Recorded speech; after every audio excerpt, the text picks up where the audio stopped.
Hey everyone, how's it going? Welcome back to Let's Play Nioh. Today we begin the final stretch of main missions in the game, taking place in the Omi region.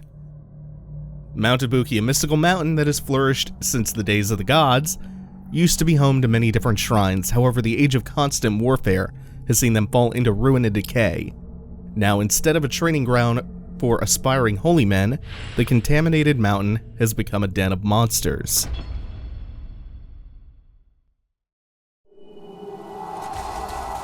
Alright, so first things first, as usual, we'll get our free XP from the opening shrine. And don't wander too far away from it yet, because the mission's very first kodama is just a few steps away from it, behind this little shroud of fog, and around the bend. Now, since we unlocked the Mystic Dojo missions in Sekigahara, I went ahead and did the training off screen. It's a short and very easy boss fight against a standard enemy using the weapon type that you're training in and that you have become proficient in, and it unlocks the mystic art part of the skill tree for your proficient weapon types. I'll show that in a second after we get a better look at the damage upgrade that we've received. In the case of the Kusarigama, you get to choose between two passives. Ooh, look at that damage. So real quick, let's see what they are. In skill customization, we will tab over to the Kusarigama, and Mystic Art, we have Shooting Star and Wave Crescent. One of those lowers the stamina cost, and it increases the damage of the Kusarigama attacks that use the sickle, like the medium stance triangle attacks, for instance, and the other passive does the same for weapons that use the Kusarigama's weight, like the high stance square attack that I'm really fond of. And that's where the majority of my DPS increase for this mission, between this and the last one, has come from. That and switching from Kato to Karajishi, I think, has provided a DPS boost.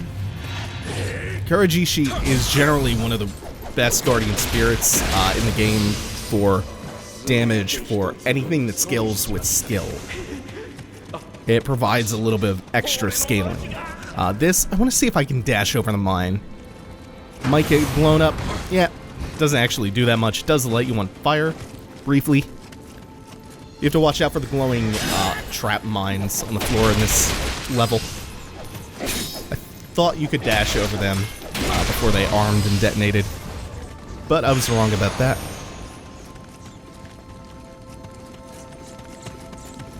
Let's see. Mentioned Karajishi scaling with skill, so we're good on that. If you have high enough spirit, actually, and you have lightning elemental weapons, it becomes even more powerful. At 16 spirit, I believe, Karajishi provides like a 12% damage to lightning. But the bonus skill scaling alone is quite fantastic on it. And you don't have to invest much spirit at all to get access to that. So even though we remain underleveled, we have a soul-matched Kusarigama and the Mystic Art for it unlocked, and Karajishi, so we're still putting out very respectable damage. And we're going to come down here. There's actually no need to unlock those two ladder shortcuts near the first yōkai we popped out of the yōkai realm. One of the ladders that you kick down is somewhere around here, but it's not actually worth minding because we've already come across a second shrine that's conveniently placed right in our critical path. With not too much distance between the first and the second one at that. It's actually really sloppy how close that is, and how useless it makes any kind of really early shortcut feel. Being a little bit careful with him, but he does not want to go on the offense, so we will do that for him. His attacks are great. So Mount Ibuki, where we're at, is where Mitsunari fled after the Battle of Sekigahara, the one that we just got done trudging through, and the subsequent site of Edward Kelly's ritual, which summoned a resident giant Jack Skellington, the Gasha Dokuro. But leading up to the Source of Evil, that hellish mission with the Gashidokuro, Edward Kelly said something right after the Battle of Sekigahara. Said something very important in the cutscene that precipitated all of that. And that was that he knew an Enochian spell, which is a thing that real-life occultists and self-proclaimed alchemists, Edward Kelly and John D., his partner, actually purported to know as the Enochian language of the angels. I feel like the last time I talked about Enochian, it was when I was really, really sick, recording the very first Bayonetta LP. I think I was just either coming down with or getting over the flu when I was recording that. But if you remember, Enochian is supposedly the language of the angels. And again, Edward Kelly purported to be able to commune and speak with the angels. He knew their angelic Enochian alphabet. I feel like, oh man, I feel like it's been too long since I pointed out how fucking radical it is that Edward Kelly, history's Edward Kelly, is the magical antagonist of a game largely about Japanese history and mythology. Here's another fun fact about Kelly and D. D was way more into like seances and contacting angels than Kelly was. Kelly was all about like the Philosopher's Stone and transmuting metals into gold. He was more into alchemy. Kelly reportedly got so sick of his angel-worshipping buddy and his shit that he one day told John D. that the angels spoke to him and told him that they wanted Edward and D to share wives. So John D was like, well, if the angels say so, I guess. And he let Kelly have sex with his wife and may or may not have impregnated her. I believe John D, whether or not that was Edward Kelly's father, I believe D went on to raise that child. Oh, this got bad all of a sudden. I knew there were 3 here. I forgot about the ninja. But choke point and a wide sweeping attack in the medium stance. God damn. It's the spear guy, combined with a couple of kunai and shuriken, which are the actual problem right now. It's not great.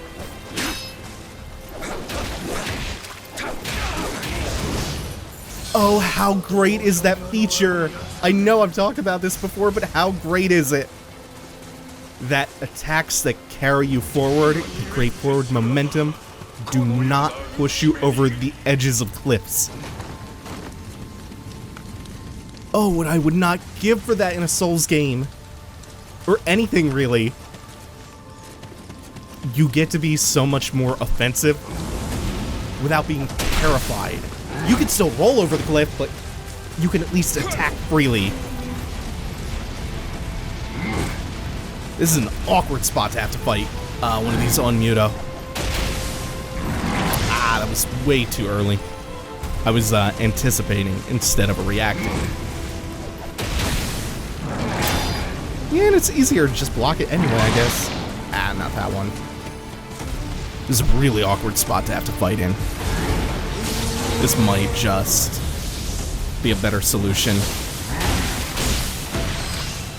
Even if he completes a lot of that. If I didn't take him one of those hits, I could carry that living weapon on for a little bit more of the stage. Could have kept it active with the Amrita game from the On Muta. I think it's worth... Oh, okay. It just drops us back down here. I think it's still worth maybe coming down here. There's something that we have not explored yet. Several sections of this level tend to really loop around quite heavily. Yeah, but we never came to the base of the mountain. because there is one of the katana-wielding yokai, and I believe there's a kodama at the bottom of the hill. You could drop your, from the moment that you exit the cave and you come to the cliffside, I believe you can make a drop to the kodama, and then you just have to go uphill. We'll take a little bit of fall damage. You might actually be able to get a back attack on the Raven Tengu that we fought. Yeah, you drop almost directly onto the kodama from that cliffside that you exit onto. It's okay. This order means that we had a slightly better position to fight the Onmuto, though. And this, I'm just gonna take this hit. This is one of the most disappointing ambushes in the entire game. Because the cliff is too wide, and the enemy is not programmed to just push you. It shoves you down onto the ground so it can poison you, but that's such a worse ambush than if it just pushed you off the cliff. Oh, I should not have taken the antidote off of my hotbar knowing that I was going to do this. I actually didn't plan that, but I just thought, in the moment, might as well take the hit. Because he doesn't push you far enough for it to be lethal, for it to be a lethal fall. I don't know why they would show restraint there. There's so many instances in this game where they will just set up an absolutely lethal ambush. And you could absolutely prepare for that. You should always be checking your corners and patiently exploring forward and being suspicious anytime that you are on a cliffside and you see a corner. It would be absolutely fair if that guy just pushed you off the cliff. They didn't commit to making that a good ambush.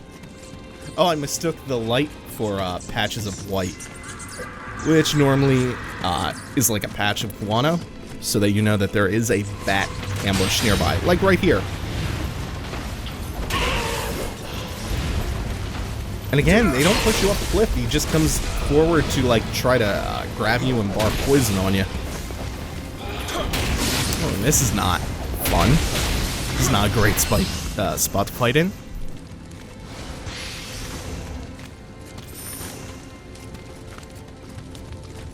Yeah, even that one would have played out kind of shitty.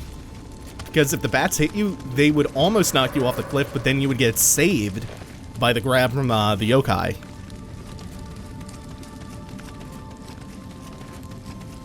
So the bats are really just there to put you in block stun so you can get grabbed, which again is a worse ambush than if you had just gotten knocked off the cliff in some way. Like what if it was a double whammy? Like you crawl cautiously up to the bats, block them so they don't push you off, but you're in block stun for the other guy to come up and push you off. Need more enemies pushing you off of cliffs.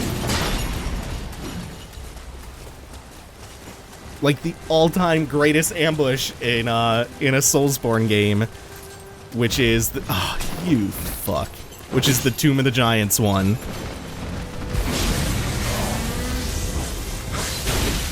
Just deal with this real quick. The Tomb of the Giants one, where every single aspect of it is designed to get you pushed off of that cliff, to distract you from what might be lurking around that corner.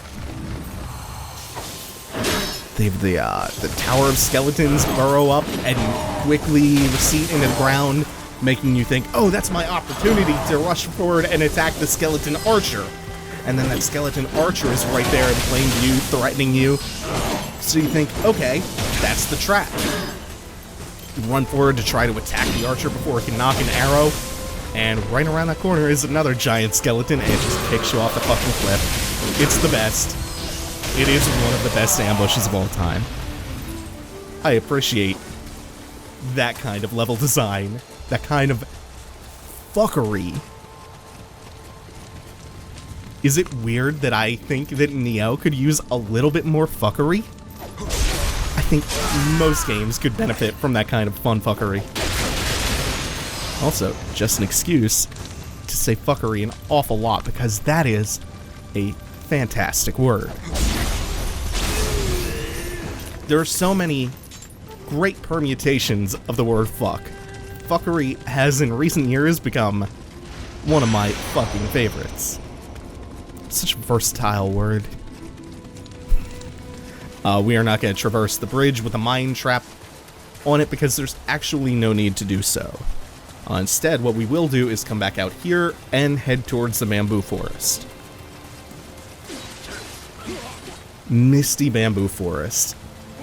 Like, as far as generic cliche locales go, one of my consistent favorites. Oh, that's nice. They kept infighting even after I tripped him. So I just got the assist on that one. He's free to finish the other one-on-one. And he even turns into a revenant, which is kind of cool. I believe we might have to watch out for more bats. No, we do not. Nope. We're actually really close to the end now. Nope, this is another awkward spot to fight in. Because we are crammed into this tiny space. This little cottage. Like a knife fight in a phone booth. And on the other end, and to the right, I believe we have the final shrine of the mission.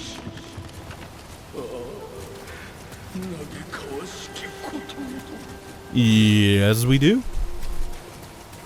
And since we don't have to worry about any of the things behind us, since we won't be backtracking, we don't have to worry about anything behind us respawning. Take a rest here, and... no, we have not gotten an Oracle Kodama yet. So I'm fine with this. Look how much Amrita we have gained. We came into this level having already spent all the Amrita we earned in the Source of Evil and the Battle of Sekigahara. We're back up to 430k. But the inflation on the cost of levels is massive in Nioh. It's currently costing us upwards of 250k, somewhere around there. To get a single level up.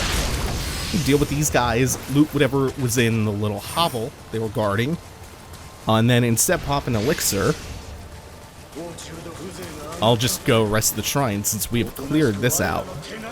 The next step is to head across the rope bridge.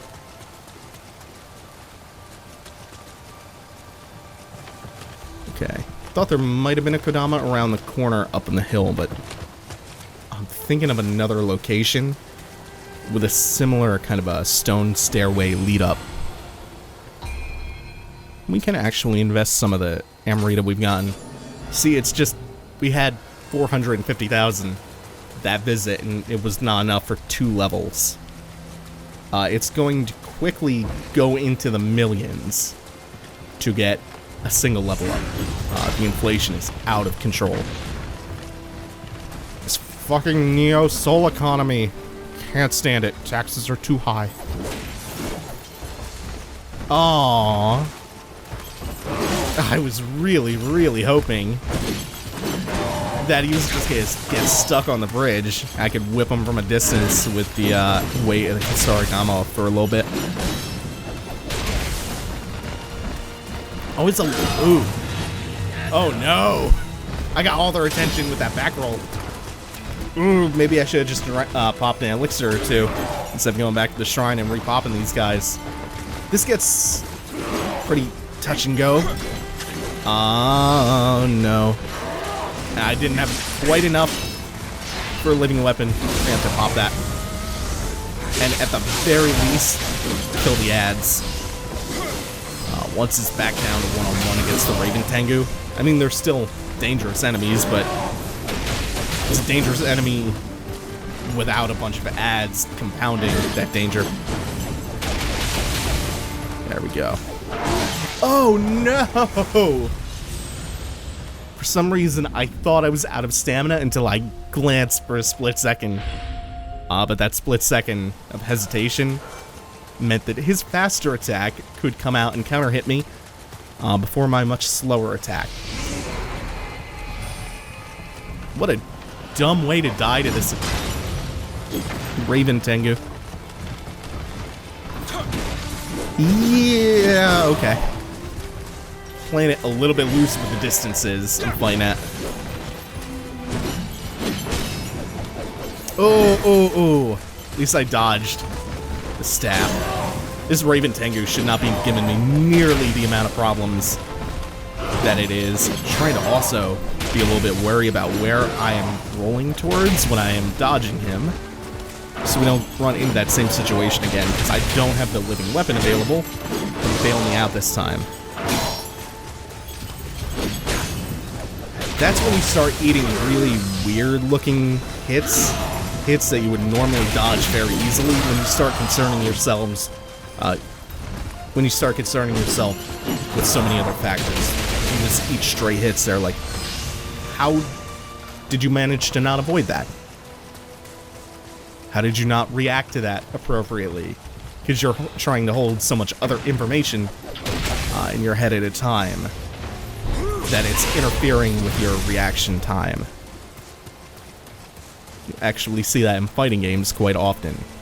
Like people missing really weird anti-airs or just not being able to avoid things with massive amounts of startup. Good example, Birdie's Dolphin Dive in Street Fighter V. The thing is like 45 frames of startup in a 60 FPS game.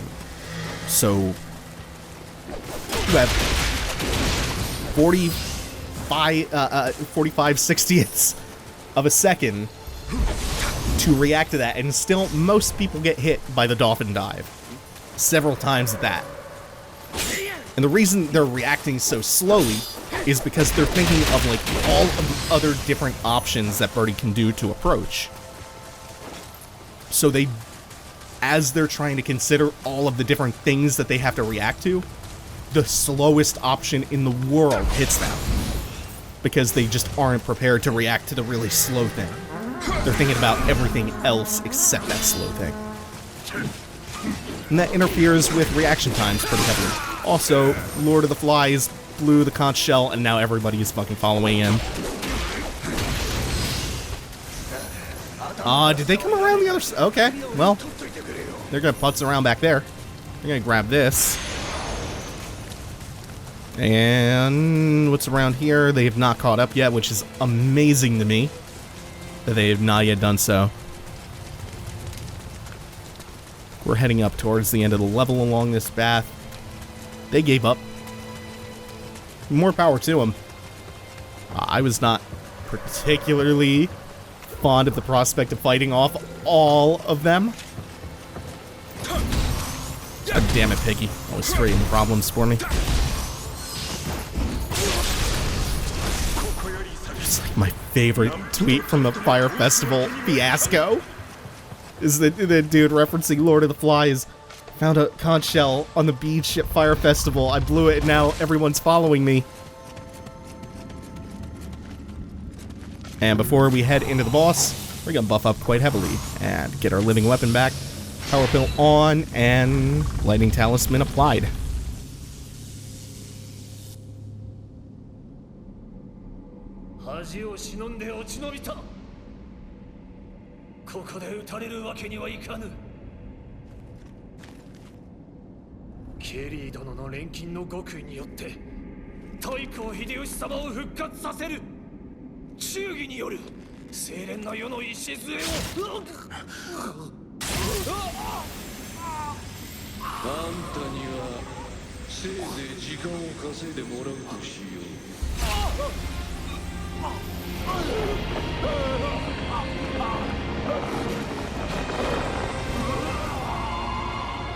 Resurrect the most brutal overlord of them all.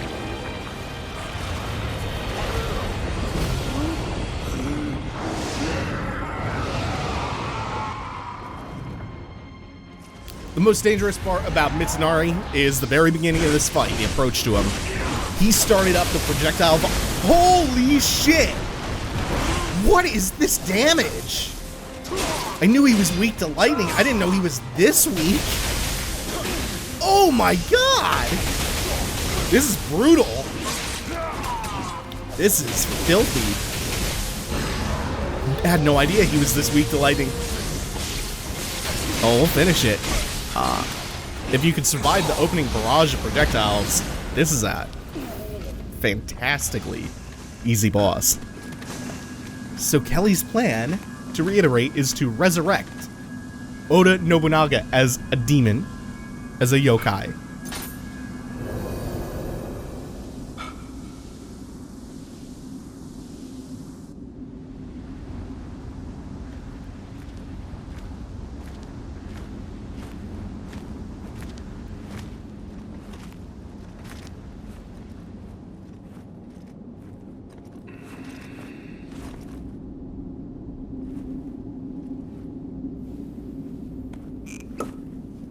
Ibuki 山の冷水、これで三成殿も。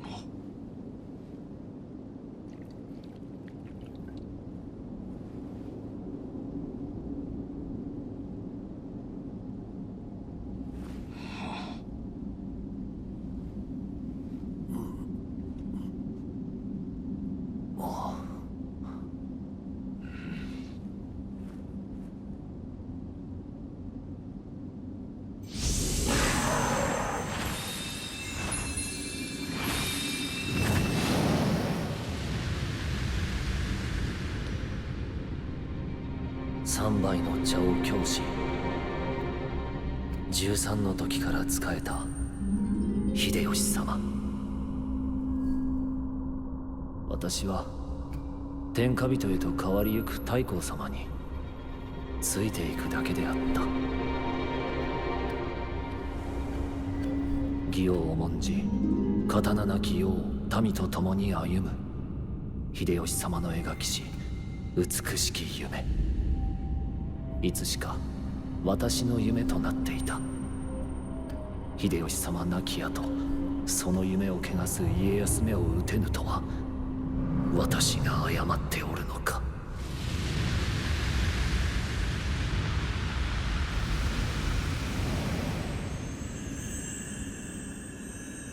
なぜ殺さぬ。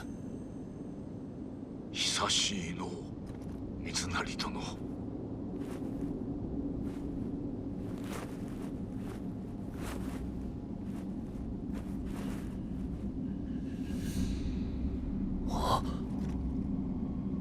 あなたは明智光秀殿。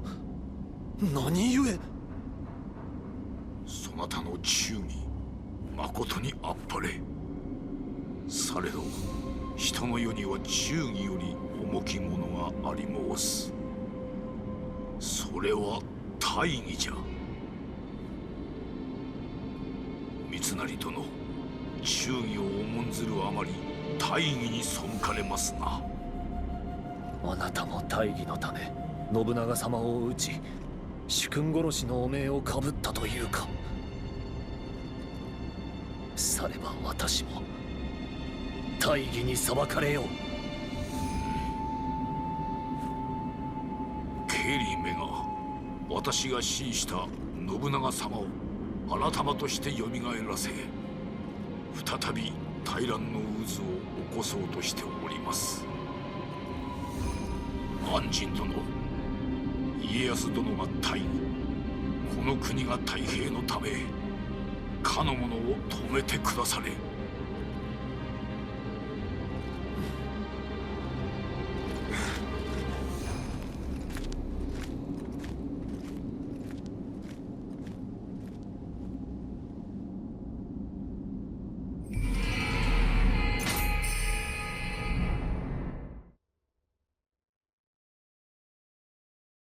For whoever left that comment all those episodes back about how, after all this, we better fight Oda Nobunaga, Edward Kelly is seeking to grant your wish.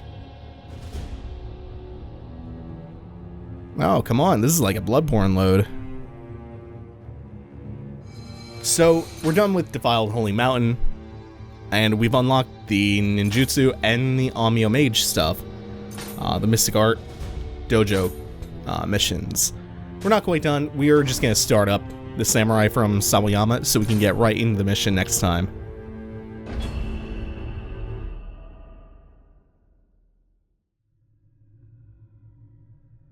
Sawayama Castle stands on the banks of Lake Biwa in Omi Province. After Ishida Mitsunari renovated it for himself, it was renowned for its grandeur.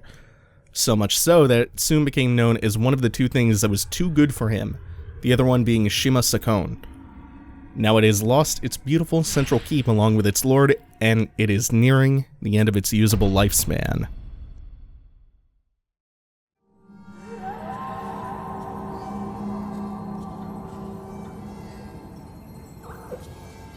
So, next time we are going to meet the Obsidian Samurai. For now, thanks for watching, everyone. Take it easy. Have a good one.